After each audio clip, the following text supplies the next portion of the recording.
Well, hello. Welcome to a video series we're doing called Answering Tough Questions. First question we're going to be tackling in this video segment is it reasonable to believe in God? Now, first of all, that's a very interesting question, and it's a stacked question because it comes along with the lines that we believe in reason. And the scriptures, the Bible teaches us that God has given to us humans the ability to reason together. In fact, in the scriptures, God says, "Come, let us reason together." And so reason and logic comes from God. And so using reasoning, we can then infer that there is a God, there is a creator of the universe. Now, if I were to tell you the artwork behind me or the handwriting here on the chalkboard was done by accident, you probably wouldn't believe me. And so when we take a look at the world around us, we can see that there are certain things done by the hand of man.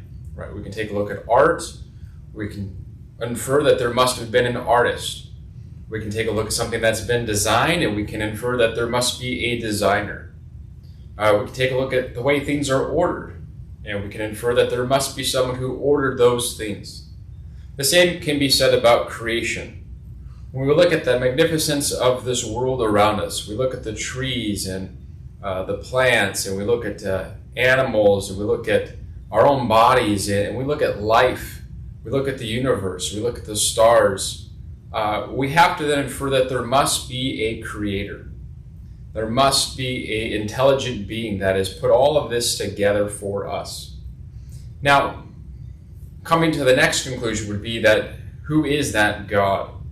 And that's something we'll jump into in some of the other videos that we'll be doing. But first, we need to understand that there is a creator. There is a God.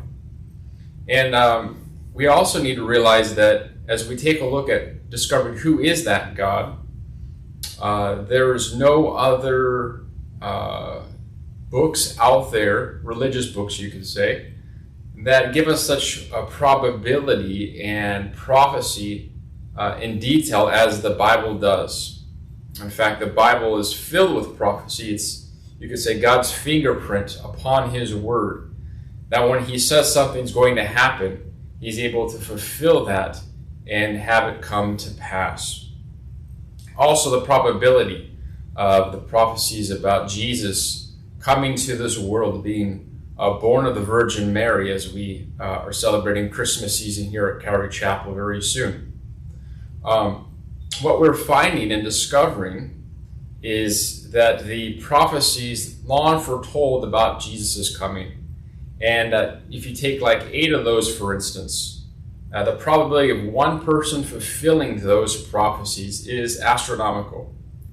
And so we begin to realize as we zero in, there is a creator, there is a God, and there is reason and logic for us to discover who this God is. And so we'll discover that more in a future video segment. And so I don't want to leave you without a few more resources in case you want to dig a little bit further until then. There are some great resources. There is a book called One Heartbeat Away by Mark Cahill. You can go to Mark Cahill Ministries. And if you don't know the Lord, He will actually give that book to you for free. There's some other resources by Ken Ham, great website called Answers in Genesis. If you're looking for some more scientific valid points on there being a creation and a creator, you can go to that website, Answers in Genesis. Also, you can take a look at the ministry of Josh McDowell and his son Sean McDowell. Some great resources on thinking through these things from a philosophical viewpoint and realizing that we are not alone in the universe and that God has created us for a purpose and a plan that we can discover how to get to know Him. And then also there's a great resource by Lee Strobel called The Case for a Creator, and walks through intelligent design and that we can get to know this creator as well.